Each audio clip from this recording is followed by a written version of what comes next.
Nunca pensei que um raio pudesse tirar o sono de alguém por meses. Mas foi exatamente isso que aconteceu comigo naquela noite de março de 2023. Meu nome é Roberto Mendes, tenho 42 anos e sou comandante de Boeing 777 há 8 anos. Já voei mais de 12.000 horas, passei por turbulências que fariam um marinheiro enjoar e pousei em condições que desafiariam qualquer manual de voo. Mas nada, absolutamente nada, me preparou para o que aconteceu no voo TAM 3847, de São Paulo para Miami. Era uma terça-feira, 14 de março, e o check-in havia sido normal. Eu estava escalado como comandante, acompanhado do copiloto Fernando Silva, um jovem de 29 anos com quem eu já havia voado algumas vezes. Fernando era daqueles copilotos que você gosta de ter ao lado, competente, calmo e sempre atento aos detalhes. Nossa aeronave era o PPTAI, um Boeing 777-300ER, com apenas 4 anos de fabricação, impecável em manutenção. O briefing meteorológico indicava algumas células de tempestade isoladas sobre o Oceano Atlântico, mas nada fora do comum para a rota. Altitude de cruzeiro planejada para 37.000 pés. Tempo de voo estimado em 8 horas e 45 minutos. Tínhamos 312 passageiros a bordo, incluindo 28 crianças, e uma tripulação de cabine de 14 pessoas. Peso total de decolagem, 347 toneladas. A decolagem de Guarulhos foi suave. Era 21h35 quando liberamos os freios na pista 09R. O 777 respondeu magnificamente como sempre. Em 45 segundos estávamos no ar, subindo em direção ao oceano. Fernando assumiu os controles logo após a decolagem. Era o voo dele como piloto em comando. Guarulhos controle, TAM 3847, saindo de 2.000 para 5.000, proa 090. Transmiti pelo rádio. TAM 3847, Guarulhos controle, recebido. Continue subida para nível de voo 370, proa 075, para interceptar a aerovia UZ-6. Tudo absolutamente normal. O autopilot foi acionado aos 1.500 pés e a aeronave subiu suavemente através das camadas de nuvens esparsas. Às 22h15, já estávamos em FL 370, 37.000 pés de altitude, voando sobre o oceano em condições visuais. As luzes da costa brasileira ainda eram visíveis como pequenos pontos dourados no horizonte. Oceânico Recife, TAM 3847, nível 370, estimando INTOL às 2315. Transmiti para o controle oceânico. TAM 3847, Oceânico Recife, recebido. Reporte INTOL e mantenha a escuta na frequência 129.9. Fernando estava relaxado. Conversávamos sobre família, planos para as férias. Ele havia acabado de se casar e planejava uma lua de mel na Europa. Eu brincava que com o salário de copiloto, ele teria que economizar na cerveja durante o voo para pagar a viagem. Era uma noite típica de voo oceânico, silenciosa, tranquila, quase meditativa. O ronco constante dos motores Rolls-Royce Trent 892, o brilho suave dos instrumentos do cockpit, as estrelas cristalinas no céu limpo. Momentos como esses me lembravam por que me apaixonei pela aviação. Às 23h42, tudo mudou. Estávamos sobrevoando uma área de atividade elétrica moderada. Nada alarmante, apenas alguns lampejos distantes no horizonte, típicos dos trópicos. O radar meteorológico mostrava células amarelas a cerca de 30 milhas à nossa direita, mas nossa rota estava limpa. Roberto, está vendo aqueles flashes às 2 horas? Perguntou Fernando apontando para o lado direito da aeronave. Sim, mas estamos bem longe. Radar mostra tudo livre à frente. Foi quando ouvi o som. Um estalo seco, como um chicote cortando o ar, seguido de um clarão ofuscante que iluminou todo o cockpit. Por uma fração de segundo, perdi completamente a visão. O cheiro de ozônio invadiu a cabine. Que diabos foi isso? Gritou Fernando. Antes que eu pudesse responder, começaram os alarmes. Primeiro um, depois 2, depois uma sinfonia ensurdecedora de bips, alertas sonoros e luzes vermelhas piscando em todo o painel. Master Warning, Hydraulic System 1 fail. Master Warning, Hydraulic System 2 fail. Master Warning, Hydraulic System 3 fail. Meu coração parou. 3 sistemas hidráulicos em falha simultaneamente? Isso era teoricamente impossível. O Boeing 777 foi projetado com redundância tripla justamente para evitar essa situação. Fernando, assume os controles agora! Gritei enquanto começava a correr através dos checklists de emergência. Mas quando Fernando tentou mover o manche, sua expressão mudou completamente. Roberto, o manche não responde. Não consigo controlar a aeronave. Foi nesse momento que a realidade me atingiu como um soco no estômago. O raio havia atingido nossa aeronave e, de alguma forma impossível, havia destruído completamente todos os 3 sistemas hidráulicos. Estávamos voando uma aeronave de 180 toneladas a 37 mil pés de altitude, sem controles de voo. Para quem não conhece aviação, deixe-me explicar a gravidade da situação. O sistema hidráulico de uma aeronave comercial é o que permite movimentar todas as superfícies de controle: aileron, leme, profundor, spoilers, flaps, trem de pouso, freios. É como o sistema circulatório do avião. Sem ele, você basicamente tem um projétil de 180 toneladas voando a quase 900 km por hora. Oceânico Recife, TAM 3847, declarando emergência. Falha total dos sistemas hidráulicos após impacto de raio. Solicitamos orientação imediata para o aeroporto mais próximo. A voz do controlador voltou alguns segundos depois, profissional, mas visivelmente preocupada. TAM 3847, emergência copiada. Recife está a 180 milhas náuticas. Proa 240. Fortaleza a 220 milhas. Proa 270. Qual sua intenção? Qual minha intenção? Minha intenção era não morrer, não deixar 312 pessoas morrerem e, de alguma forma, conseguir pousar uma aeronave sem controles. Fernando, me ajuda com os checklists. Vamos ver se conseguimos recuperar pelo menos um sistema. Começamos a trabalhar freneticamente. O manual de emergência do Boeing 777 tem procedimentos para a falha de um sistema hidráulico. 2 sistemas, mas não para os 3 simultaneamente. Tecnicamente, era uma situação não certificada, ou seja, uma situação para a qual não existia procedimento aprovado. Enquanto isso, a aeronave começou a apresentar um comportamento estranho. Sem os sistemas hidráulicos ativos, as superfícies de controle ficaram travadas na última posição. Felizmente, estávamos em voo nivelado quando o raio nos atingiu, então os controles estavam em posição neutra. Mas aqui estava o problema.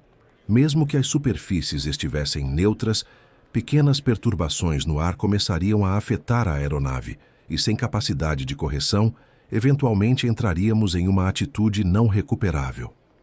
Roberto, ainda temos controle dos motores, observou Fernando, e foi como se uma lâmpada acendesse na minha mente.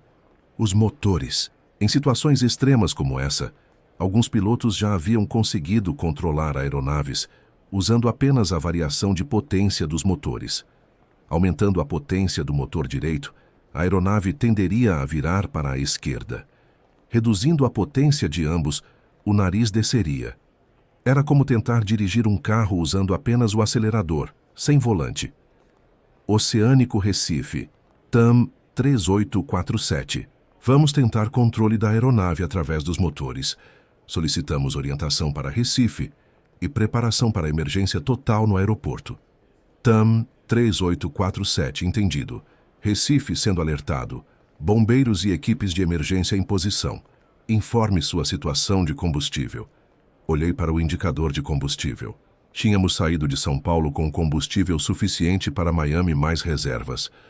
Mas agora, a 200 quilômetros de Recife e sem saber quanto tempo levaria para chegar lá, usando apenas os motores para a navegação, cada quilograma de combustível era precioso.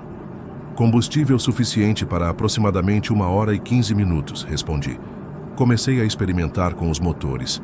Reduzi levemente a potência do motor esquerdo. A aeronave fez uma curva suave para a esquerda. Aumentei novamente. Ela voltou ao rumo.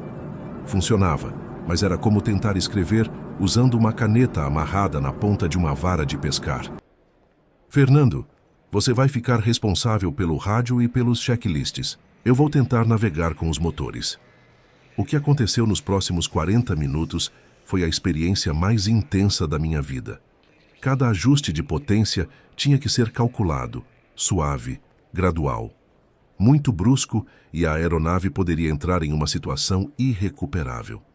Muito lento e não conseguiríamos mudar o rumo. A navegação era um pesadelo.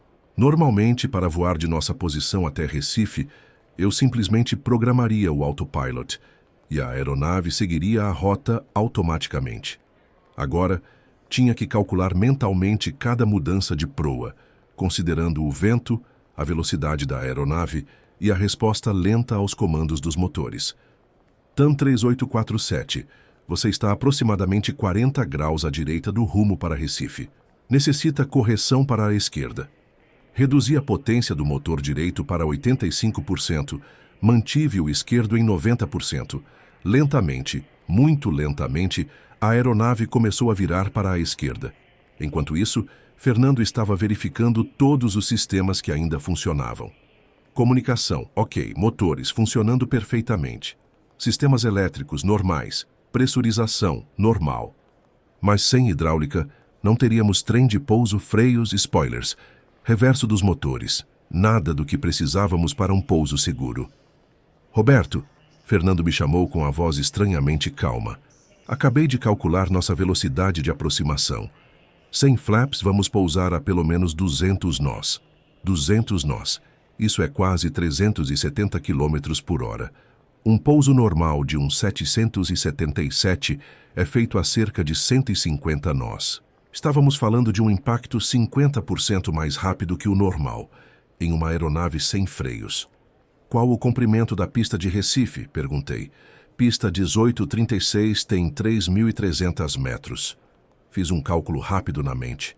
A 200 nós, sem freios e sem reverso, precisaríamos de pelo menos 4.000 metros para parar. Recife tinha 3.300. Não vai dar, disse em voz baixa. O que você disse? Não vai dar, Fernando. A pista de Recife é muito curta. Vamos sair do final da pista e... Bem, você sabe o que acontece. Houve um silêncio no cockpit. O ronco dos motores parecia mais alto, mais ominoso. Através dos fones de ouvido, eu podia ouvir a respiração acelerada do Fernando. E agora? Ele perguntou. Agora? Agora vamos encontrar uma alternativa. Peguei o microfone. Oceânico Recife TAM 3847. Preciso de informações sobre aeroportos alternativos. Recife pode não ter pista suficiente para nosso pouso de emergência. TAM 3847, aguarde. Consultando alternativas. Enquanto esperávamos, comecei a pensar em outras opções. Fortaleza tinha uma pista mais longa, 3.800 metros. Ainda não era o ideal, mas era melhor. Brasília tinha 3.200 metros, mas estava muito longe. Salvador tinha 3.003 metros, pior que Recife. TAM 3847, temos informações de Fortaleza. Pista 1331 com 3.800 metros, vento calmo, condições visuais. Distância aproximada, 240 milhas náuticas de sua posição atual. 240 milhas náuticas. Isso eram mais ou menos 450 quilômetros. Com nossa velocidade reduzida devido às manobras com motores, levaríamos pelo menos mais 45 minutos para chegar lá. Olhei novamente o combustível, 52 minutos restantes. Era apertado o mais possível. Oceânico Recife, TAM 3847 optando por Fortaleza. Solicitamos orientação vetorial e preparação de emergência total. TAM 3847, entendido. Fortaleza sendo alertado. Para Fortaleza, proa 290. Novamente comecei o processo de mudança de rumo usando apenas os motores. Desta vez, precisava de uma curva maior, quase 90 graus para a direita. Aumentei a potência do motor esquerdo para 95% e reduzi o direito para 80%. A aeronave respondeu mais lentamente. Era como dirigir um navio. Você move o leme e espera minutos para ver o resultado. Cada correção tinha que ser antecipada, calculada, suave. Fernando, me avisa a cada 10 graus de mudança de proa. Proa atual 240. 250, 260. Lentamente, muito lentamente, estávamos curvando em direção à fortaleza, mas o combustível continuava baixando. 45 minutos, 42 minutos, 38 minutos. Foi nesse momento que Fernando fez uma descoberta que mudaria tudo. Roberto, olha isso. Ele estava apontando para um painel lateral que raramente verificamos durante o voo normal. O sistema de controle manual reversor está funcionando. O controle manual reversor é um sistema de backup que permite movimentar algumas superfícies de controle através de cabos de aço, sem hidráulica. É extremamente limitado, pesado de operar, mas funcional. Você tem certeza? Absoluta. Olha aqui. Manual Reversion Available. Pela primeira vez em quase uma hora senti uma pontada de esperança. Com controle manual reversor, poderíamos ter pelo menos algum controle sobre a aeronave durante a aproximação e pouso. Não seria fácil. Seria como tentar pilotar uma aeronave dos anos 1940. Mas era infinitamente melhor que usar apenas os motores. Vamos testar, disse, desativando o autopilot que estava lutando para manter a aeronave nivelada. Peguei o manche e tentei uma pequena entrada à direita. Havia uma resistência enorme. Era como tentar dobrar uma barra de ferro, mas a aeronave respondeu. Lentamente, mas respondeu. Funciona, gritei, e pela primeira vez desde o raio, Fernando sorriu. Mas nossa alegria durou pouco. O sistema manual permitia controle limitado dos ailerons e do leme, mas não dos profundores, que controlam o nariz para cima e para baixo, nem dos flaps, nem do trem de pouso. Ainda teríamos que usar os motores para controle de arfagem e fazer um pouso sem trem, um pouso de barriga, em uma aeronave de 180 toneladas, a 200 nós. TAM 3847, Fortaleza Approach. Temos você no radar 180 milhas para sul. Descida aprovada quando pronto para FL-100. Bombeiros e equipes de emergência em posição. Pista 13 em uso, vento calmo. Fortaleza Approach, TAM 3847, iniciando descida para FL-100. A descida seria outro desafio. Normalmente, para descer, simplesmente reduzimos a potência dos motores e ajustamos o profundor para manter a velocidade. Mas, sem controle do profundor, reduzir a potência faria o nariz abaixar descontroladamente, aumentando perigosamente nossa velocidade. Tive que encontrar um equilíbrio delicado, reduzir a potência o suficiente para descer, mas não tanto que perdêssemos o controle da velocidade. Fernando, monitora a velocidade. Se passar de 350 nós, me avisa imediatamente. Comecei a reduzir gradualmente a potência. 90%, 85%, 80%. O nariz começou a abaixar e iniciamos uma descida suave. Velocidade subindo. 300 nós. 320. 340. Roberto, 350 nós. Aumentei novamente a potência para 85%. A velocidade estabilizou em 345 nós. Rápido demais para uma descida normal, mas controlável. Durante a descida, aproveitei para fazer algo que deveria ter feito há muito tempo. Avisar os passageiros. Acionei o interfone. Senhoras e senhores, aqui é o comandante Roberto Mendes. Estamos enfrentando um problema técnico que nos obriga a fazer um pouso de emergência em Fortaleza. Nossos sistemas de controle foram afetados por uma descarga elétrica, mas a aeronave está estável e controlada. O pouso será diferente do normal. Por favor, sigam rigorosamente as instruções da tripulação de cabine. Mantenham-se calmos e preparem-se para a posição de emergência quando solicitado. Através da porta do cockpit, pude ouvir murmúrios e alguns gritos abafados dos passageiros. A chefe de cabine, Sandra, uma veterana com 15 anos de experiência, apareceu na porta do cockpit. Comandante, preciso saber exatamente o que vamos enfrentar. Como preparo os passageiros? Sandra, respondi, tentando manter a voz firme. Vamos fazer um pouso de barriga. A aeronave vai tocar na pista sem o trem de pouso. Vai ser um impacto forte, com muita fricção e provavelmente faíscas. Prepare todos para a posição de emergência e certifique-se de que saibam onde estão as saídas de emergência. Ela assentiu e voltou para a cabine. Ouvi sua voz pelo sistema de som explicando aos passageiros o procedimento de emergência, demonstrando a posição de proteção. Sua voz era calma, profissional. Naquele momento me senti grato por ter uma tripulação tão competente. TAM 3847, reduzindo para 15.000 pés. Fortaleza à vista. Lá estava ela.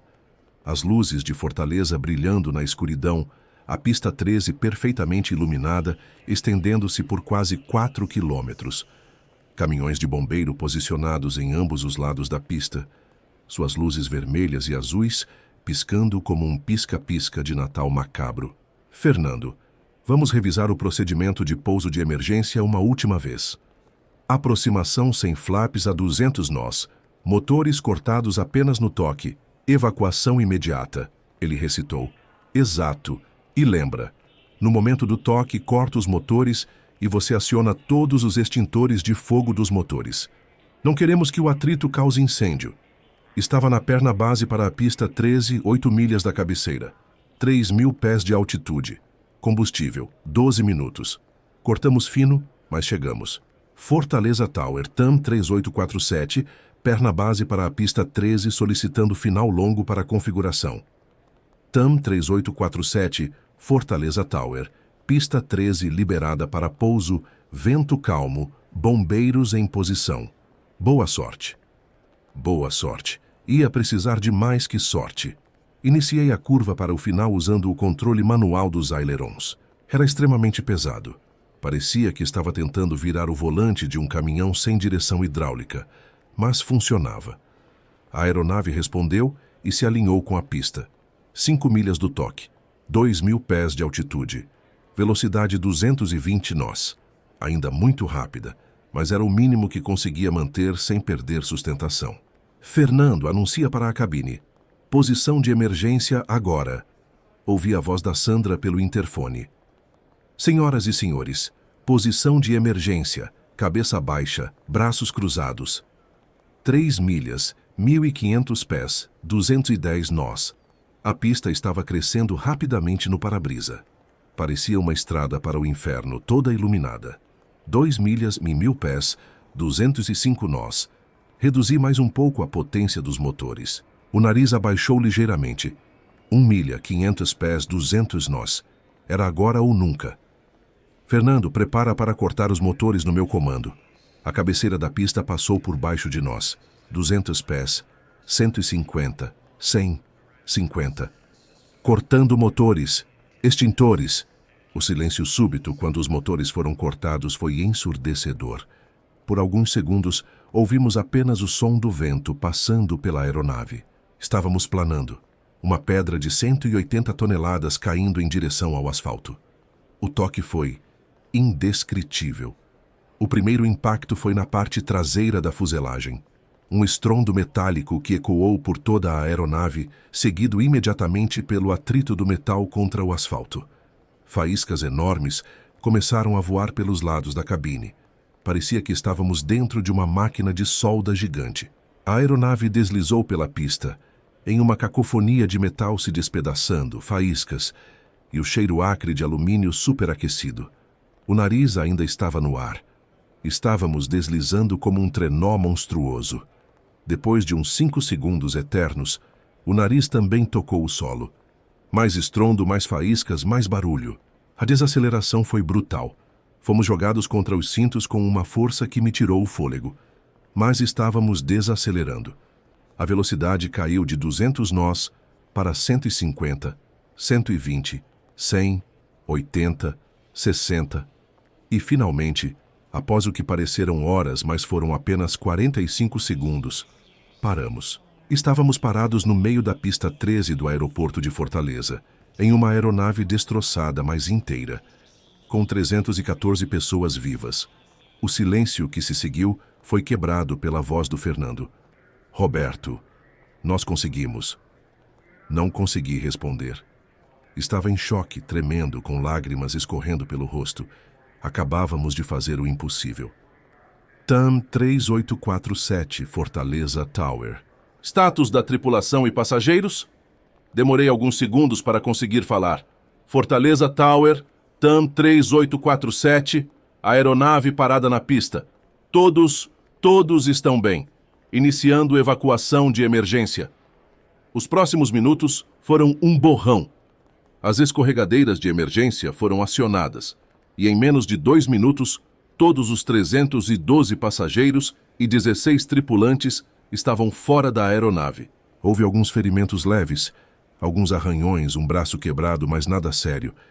Quando finalmente saí da aeronave, meus joelhos falharam. Sentei no asfalto ao lado daquele que havia sido o Pepe Tai e chorei. Chorei de alívio, de exaustão, de gratidão por estar vivo. Fernando se sentou ao meu lado.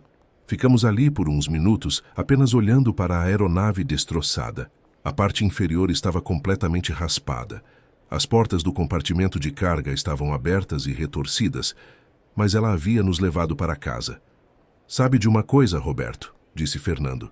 "Acho que vou pedir transferência para voos domésticos." Rimos até doer a barriga.